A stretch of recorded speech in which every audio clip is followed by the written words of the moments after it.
Anchieta vai se tornar o grande gramático dessa língua. Outros sabiam a língua, mas ele se tornou gramático. A gramática dele foi escrita em São Paulo, de Piratininga. Foi escrita e foi usada durante muito tempo pelos jesuítas para ensinar os que chegavam da Europa. A capital do Brasil nessa época era Salvador da Bahia, né? A capital do Brasil foi fundada em 1547 por Tomé de Souza. Então, a capital nossa, toda a nossa vida social mais intensa era na Bahia que acontecia. Pois é, os jesuítas chegaram e eles se tornam então os grandes mestres da língua. Principalmente Anchieta tornou-se o primeiro gramático. E no ano de 1595, 40 anos depois de ter redigido a sua obra, ele publica a sua gramática em Coimbra, com o título de Arte de Gramática da Língua Mais Usada na Costa do Brasil. Um título grande, por isso que eu estou falando de Aurélio, precisamos anotar. A Arte de Gramática da Língua Mais Usada na Costa do Brasil. Bem, então, pelo próprio título vocês já podem ver. Arte de Gramática da Língua Mais Usada na Costa do Brasil. Bom, pode ser uma língua indígena, mas na costa não se falavam muitas línguas indígenas, praticamente eram essas e poucas, com raras intermitências. O que nos leva a crer que ele está falando, inclusive, está colocando a língua indígena como mais falada que o português. A língua mais falada, mais usada na costa do Brasil. Sim, Portugal tinha, naquela época, 1 milhão de habitantes. A população dos índios era no mínimo o dobro. No mínimo o dobro. Podemos ser até 4 vezes maior. Certo? Mas ele não denominava a língua? Oi? Não, ele não chamou de tupi, chamava de língua dos Brasis. Língua brasílica, esse era o designativo. Língua geral? Não, também não. Falava-se língua geral no sentido de língua brasílica, falar em toda a costa, esta língua que é geral na costa. Sim, nesse sentido, sim. O termo língua geral, a expressão língua geral, ela designa algo mais específico, né? Muito bem. Aí no ano de 1595, então, Anchieta publica a sua obra, a sua gramática. Já tinha escrito teatro em tupi, já tinha escrito poesia em tupi. Ele já tinha feito, então, já tinha elaborado uma literatura na língua. Teatro era a representação das cenas bíblicas? Não, eram realmente muito parecidas, os autos teatrais eram muito parecidos com os de Gil Vicente, sabe? Ele foi muito influenciado por Gil Vicente. Os diabos tentando perverter a aldeia, então aparecem, por exemplo, o alto de São Lourenço. São Lourenço é um santo que na antiguidade foi martirizado, né? porque tentou propagar o cristianismo e foi martirizado. E o que aconteceu é que eles representam São Lourenço sendo queimado, aí os diabos aparecem dizendo: vamos agora perverter essa aldeia, vamos fazer essa aldeia fumar, beber, dançar bastante. Era a prática de um índio, né? Tudo que é próprio de um índio, ou seja, para ser cristão precisava deixar de ser índio, né? Sim. Tudo isso, então, vai sendo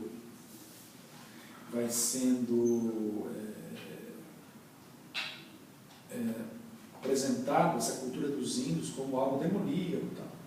E Anchieta, no seu Alto de São Lourenço, vai mostrar os diabos querendo perverter a aldeia. Depois a aldeia vai ser defendida pelos anjos, por São Lourenço, por São Sebastião, que vão defender a aldeia contra as investidas dos demônios. E aí vai. Não tem... São coisas diferentes. lembram bastante os autos teatrais de Gil Vicente. Tá bem? Muito bem. Então, no ano nesse primeiro século, né, o tupi antigo ele se torna a língua praticamente mais usada na costa do Brasil. Somente nos centros administrativos é que a língua não era tão usada. Salvador, certamente, né? O Rio de Janeiro não existia ainda, mas Salvador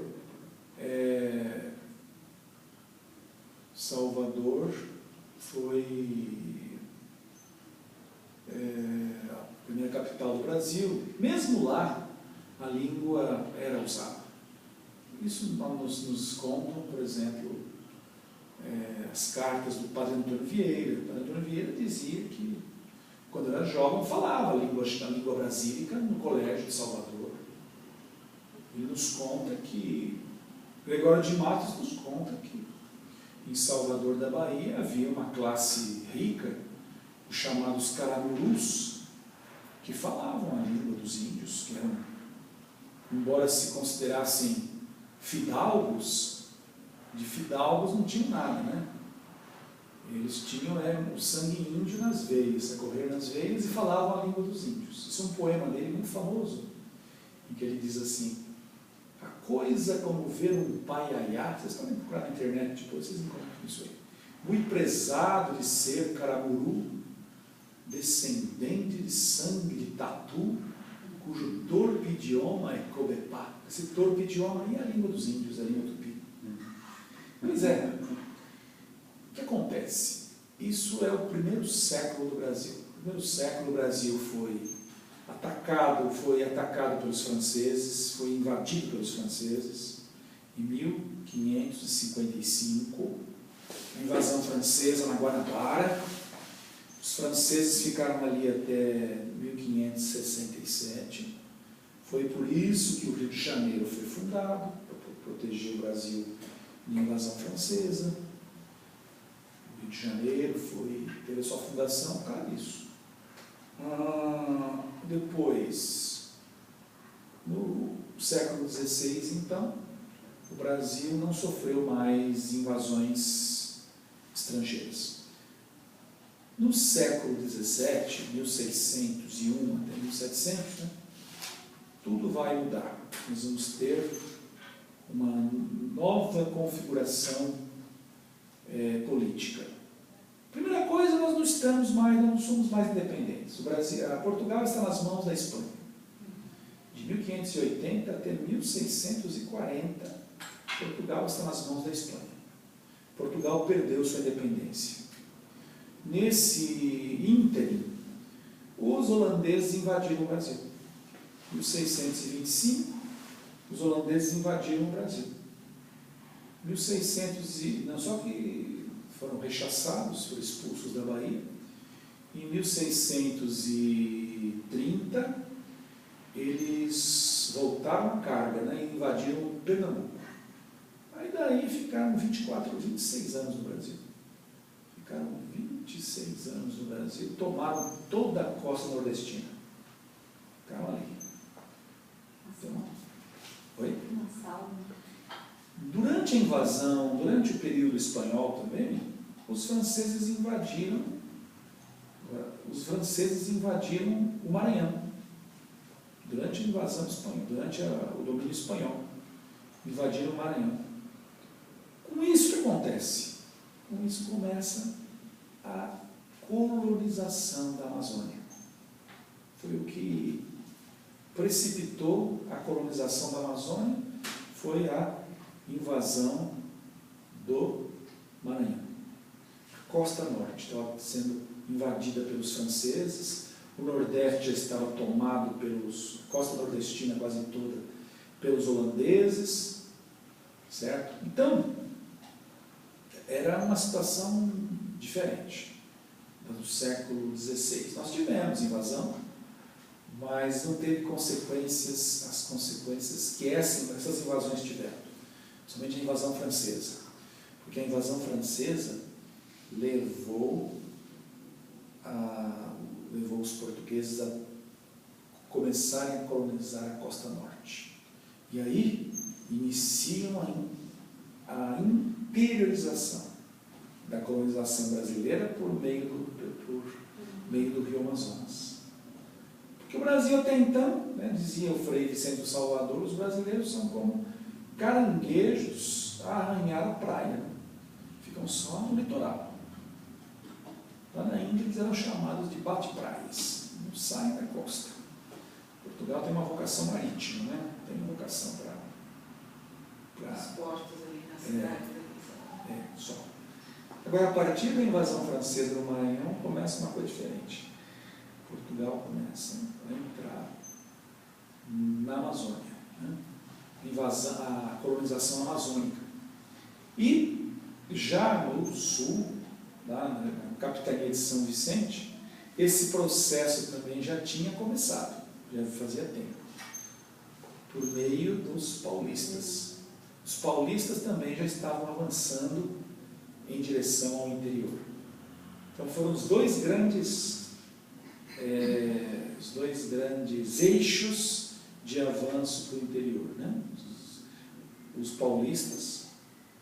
E aí vocês têm portugueses natos, radicados em São Paulo, vocês têm também filhos de portugueses que cresceram aqui com os índios, que falavam a língua dos índios, que aprendiam a língua dos índios junto com o sangue materno, certo?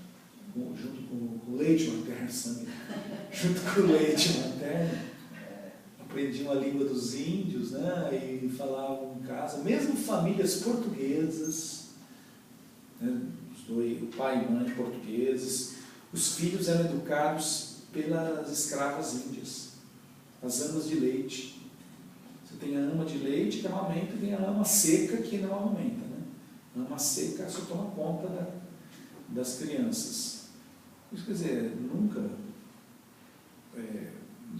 os fidalgos ou as classes mais abastadas criaram filhos no Brasil colônia, né? Isso nunca houve.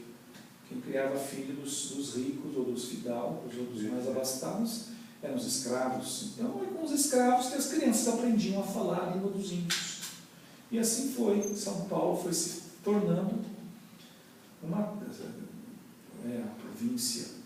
Na verdade, o primeiro nome era Capitania de São Vicente.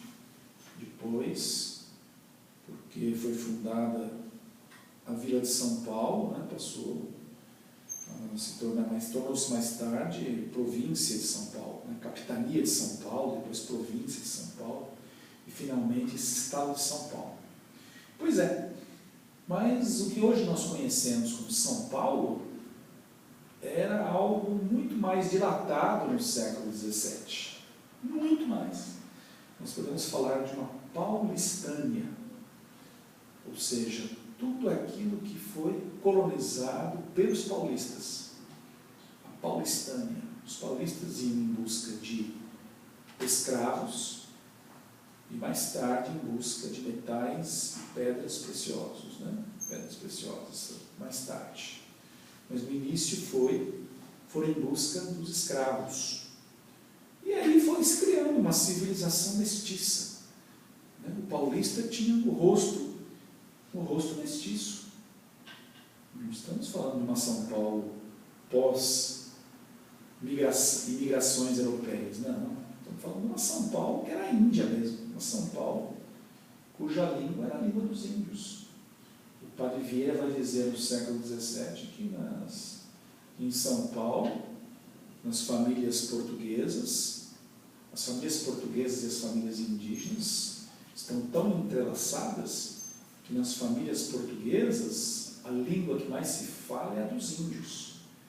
E a língua portuguesa as crianças vão aprender na escola. Não falavam em casa, não. Falavam na escola, família na escola só. Então vejam, está se formando um Brasil interiorando, a colonização está se interiorizando. É justamente nesse momento da interiorização, da colonização, é que se formam as chamadas línguas gerais. As línguas gerais, que vão